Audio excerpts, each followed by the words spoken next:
Hey everyone, so in this video what we're going to be doing is having another look at what's on my iPhone. So following the recent video where I posted with my non-jailbroken iPhone setup, obviously having used the Unc0ver jailbreak and now having a full jailbroken iPhone, I thought I'd post another video just going through all the tweaks and all the basic setup I've got at this point. Now, even though you're going to be watching this video later, the date is actually the 25th of May. So the jailbreak actually came out yesterday, I believe, or sorry, 2 days ago. It was late at night for the UK. It was about 11 o'clock at night. I spent pretty much that whole night messing around with tweaks and stuff. The process itself was nice and simple. I've got a few video clips that I'll put on the side of this video just showcasing how simple it was. What I did do was, prior to jailbreaking, I did actually do all the preparation. So I downloaded AltStore, I did it the proper process. I didn't use any on phone version. I literally just used my Windows laptop and did it that way. If somebody does want a guide on how to use that particular method, just drop me a comment down below. There are a lot of other guides on YouTube already. That's why I didn't really bother doing a guide as such, but I thought I'd do this updated video. I thought I'd start initially just by thanking the Unc0ver team and also Everything Apple Pro as well. They've all invested time and money into this in order to give us this opportunity to actually have this jailbreak. So I think it's only fair for any content creator like myself to actually give them a shout out, give them a plug. And obviously if anybody does feel that they want to actually give something back and get something back at the same time, obviously you've got the option of just going in and purchasing whichever case is relevant. Okay, so with that said, let's get on with it. So what I'll do first is I'll just come into the settings and we'll go into the actual main list of tweaks that I actually have installed at the moment. So essentially these are the main tweaks: Activator, Autohide Home Bar X, Auto Unlock X, Central, Complications, Curiosas, Cylinders, CY Push 2, Digital Battery 13, Flame, Homeplus, Maple 2, Power Module, Quit All, Safari Features, Saw, Shuffle, Touch Flow, Triton, Tweak Count 2, and Tweak Compatible. And what I'll do now is I'll just go through, I'll start on the lock screen. So if I lock my phone, what you're seeing right now isn't actually my lock screen. This is actually with the phone completely off. So this is Triton. So with this particular tweak, you can actually have a always on display. I think I did check for some of the other always on display tweaks as well, but this is the one that I've actually settled on, and for the most part it does everything that I want it to do. So in terms of the settings, obviously I don't have it to match the current brightness. I've got it set on low brightness because basically I have this on all the time, and also when it's charging as well. So I don't want it to actually show up all the time at the brightness that it normally is. I want this to be dim just so then I can see the time. I opted for the flashlight and the camera modules to actually stay on. This is more so just so then I can actually just use the flashlight from here. Now with regards to this particular tweak, it does actually have a bug whereby when you unlock the phone and then you go back to the lock screen, the camera module doesn't work as it should, and I'll show you what I mean. So if I just press on the camera module, as you can see, it doesn't do anything. So the screen just goes blank. I have tried to rectify this by adding some of the complications, and as you can see, that's working perfectly fine.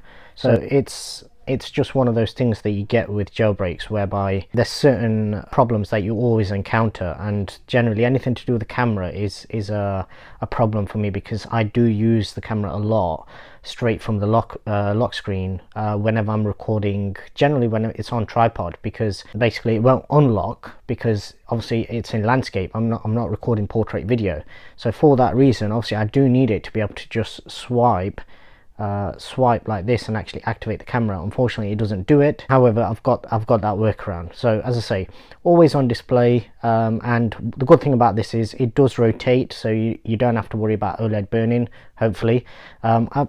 I'm not 100% sure, but I did a rough check, and I think it's roughly every 2 to 3 minutes they'll actually move location, and obviously having it on a dimmer brightness setting will also help and prevent any type of burn-in as well. So that's the always on display, and now coming on to the actual lock screen itself. These ones here are complications. So if I just click onto one, essentially you have this list of different complications. This is basically copying it straight from the Apple Watch style, and basically the ones I've got is this one. This first one is battery level, the second one is sunrise sunset, the third one is basically outside temperature right now.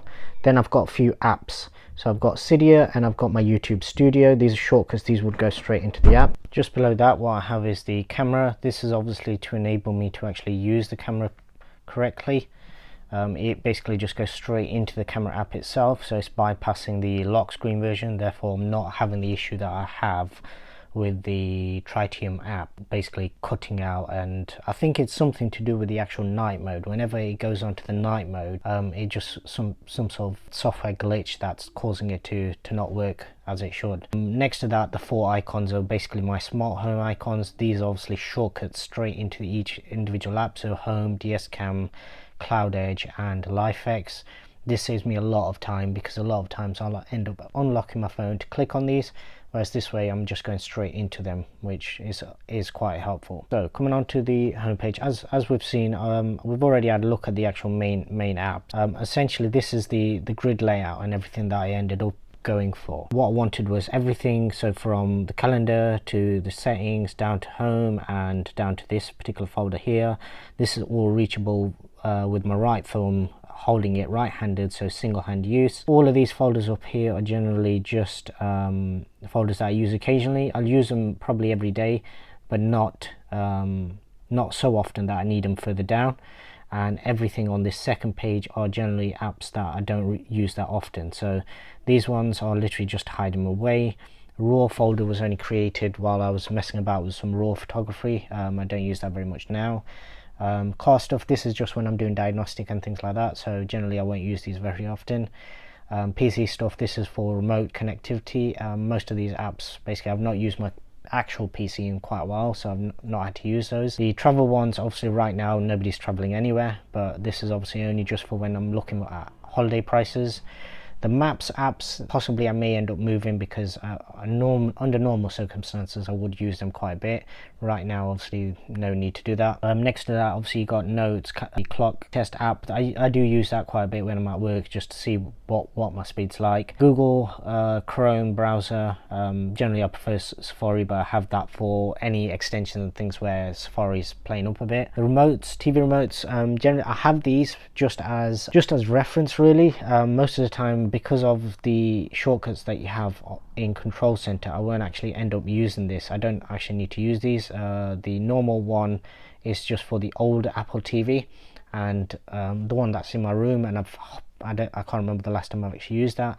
And the LG TV app, personally I don't find it very intuitive. It's not designed very well. A lot of the settings that they could have actually had on screen on the phone, you still have to operate on the actual TV, so for that reason generally I don't tend to use that very much. Next to that, so these ones, generally the PS app I'll use when I'm making purchases, and the remote play app, generally that's just used for turning the actual PlayStation off. Next to that, so the sport folder is literally just for low bitrate sports, and this is only there for when I'm at work and basically my IPTV's bitrate is too high for the speed that I'm actually getting. And then you've got a few weather, I think this is a child parent app for my kids' schools. Then sub count, I only downloaded that for this particular widget, just to be able to get this widget here. And it's just a quick glance at how many subscribers I have. Quick plug, obviously if you haven't already subscribed to the channel, please do so. Let's get that number up. Hopefully by the time you're seeing this video, bear in mind that today is the 25th of May, hopefully by the time you're actually seeing this video I'll have a lot more subscribers. Obviously the first aim is 1,000, but I'm hoping for much more than that, so if you haven't done so, please subscribe and hit the bell icon. Anyway, continuing with the video, so as I say, this is the kind of home layout. A few other useful tweaks that I've got, so Autohide Home Bar, so that's basically where it just hides the home bar away. That, to be honest, is actually negated by, where's it gone, Saw. So Saw actually hides it completely. So this, actually no, I think Saw is the one where it's more to do with keyboards. So rather than having the bar along there, it'll actually get rid of that completely. And where's it gone? So Saw does that, and I believe Autohide is just generally for the apps where you'll still have it appear and it'll basically just hide it away. I don't need the home bar at the bottom. I generally know which way around the phone is facing, so I know how to actually swipe in order to get back to the home page. Auto Unlock X, I did use that for a little while. I've got it disabled at the moment. Essentially what it does is you don't need to swipe up on your home page unless and if you come into settings, as you can see, you can disable if you have notifications. So if you've got a notification, if you've got music playing, if you've got the flash on, it won't automatically go straight into the phone. And you can also do tap to block. So if you actually tap to wake, then it won't go straight in. Let me see if I can try and demo it. Actually no, I won't be able to, because you have to respring, and I don't know what that's going to do to the recording, so I won't do that yet. But essentially what it does is, on your lock screen, it will basically just go straight into the phone as soon as it detects your face, essentially. Central is basically what's centering all of these icons. So obviously the sub count icon just there is in the middle rather than being left justified, as well as these folders. If you look at it when it's on the home page, it's left justified, and when you click into it, it basically centers everything out for you. But probably easier to see on this one. Obviously the OBD11 icon is on the left, and then it just centrally justifies it. So it makes it look a bit neater. Complications we've been over. Curiosa, I can't actually remember what that did. I think that's a Cydia tweak. Most of the ones that have this message are things that actually operate in Cydia itself. Cylinder, I only have it, so this is the effects that you get when you're swiping between pages. I only use one, and that is, where's it gone? It's Cube Outside. That's just what I've always preferred. I've had this on previous jailbreaks as well. Digital Battery 13 is basically what you're getting in the top right hand corner. So I prefer this rather than having the ones where it shows a percentage inside the battery. This is just slightly bigger, and it's just slightly cleaner. It's nice, simple. You know straight away 49% battery, so you know exactly where you stand. Flame is a very useful Cydia tweak. So when you come into Cydia, and ordinarily when you go to sources and you go to add a source, what happens is this is what you see. So you have to enter every source manually, and it takes you forever. What this does is it adds this extra option where you can do batch mode, and anything copied to your clipboard will be imported and all the sources will be added at once. So that saves you quite a bit of time when using Cydia. Homeplus is basically, it's actually a Homeplus beta, and it's basically what's enabling me to rearrange all these icons. So to activate this, you swipe down from the top left, and then you've got all these various options for how many rows, how many columns, the spacing in between them. You've got options where you can hide the labels, things like that. These three are disabled right now, but they are actually enabled, because as you can see, the icons have disappeared. Right, next one is Maple 2. So Maple 2 is on the lock screen. Charge the phone. It's the animation that you get when charging. That I believe was copied from AirPower that Apple tried to debut a while back. Power module adds an extra section to your control center. You got respring, UI cache, safe mode, reboot, power down, and lock screen. Now please note, if you do use the power down method or power down button there, it'll completely shut the phone off. When you then come back in, you will need to repeat your jailbreak. So you will need to come back into Unc0ver and just hit re-jailbreak in order to reactivate everything, because this is a semi-tethered jailbreak and it will disable everything. Everything will still be there, it will still work fine, but obviously just bear that in mind. Quit all is basically to enable me to just hit this button in the top right hand corner, and it'll kill all the apps. Now normally I'd say there's no need for you to actually do this, because it just uses more battery, and obviously it uses more RAM, and it slows your phone down. The only problem is certain apps you have to actually do this. For example, in this particular app, as you can see, I have 0 notifications currently. A lot of the times what happens is, if I do have a notification pending, until I kill the app and go back in, it won't actually update. So for that reason, sometimes it is more useful to actually kill apps and go back in. And also obviously if the app isn't performing as it should, then obviously you can always just kill it and do it that way. Safari features literally just adds a few extra options and things to Safari. The main one that I actually use this for, if I'll just open a few tabs just as an example, so we'll go to Apple, and it's literally just so then you get these tabs along the top, so it's a lot easier to close out if you ever get any pop-up windows and stuff. on the iPad it's a lot easier than it is on the iPhone, where you normally have to hit the button in the bottom right hand corner, open the tabs, and then swipe manually. Next one is Saw. As I said, this basically it's more so on the keyboard, so it'll basically get rid of the line that you normally get there to actually get rid of, well, to swipe away the keyboard essentially. Shuffle. So what Shuffle is, it's basically this. So in your settings, normally you'd have to scroll down for ages when you've installed Tweaks. This literally just adds these extra 3 rows at the top, and that enables you to just go straight into Tweaks. It makes it a bit easier to actually use. Touch flow is basically what you're seeing right now, so that's this little dot. I've got it so then it only comes on when it's actually recording, as opposed to being on all the time. If you wanted it on all the time, you could do. Triton, we've already discussed, that's basically the always on display. And then these bottom 2, Tweak Count 2 as well as Tweak Compatible, are both Cydia related, so we'll pop over to Cydia and we'll look at the first one. So Tweak Compatible is this one here, so it literally just adds an extra section, and then it tells you all the tweaks that are compatible with whichever particular version of iOS that you want to search. What it also does is on any of your install ones, just on the left hand side here on the actual logo, I believe that's also to do with Tweak Compatible, where it will basically tell you whether it's signed off or not. The other one was Tweak Count, I believe. Yeah, Tweak Count 2, and that it literally just gives you your packages there, your total number of packages installed, and also at the bottom, so total number of tweaks installed. Now just on this, I'm just having a look to see if there's any other ones that affect. So no DND banner. So on your lock screen, your do not disturb, I've got it so then it doesn't actually show up anymore. And I believe there was also another one, do not disturb my recordings as well. So essentially what that does is it turns on do not disturb mode while you're actually doing a screen recording. Other than that, I don't think there's much more. There was one, it was something to icon state. Yes, this is one that you probably want to install. What that does is it remembers your icon layout. So if, say for example, you installed Homeplus beta, you set everything up, you then uninstalled it, all your icons would go back to where they were. They wouldn't be squashed down like this, so they'd start up in this top left hand corner.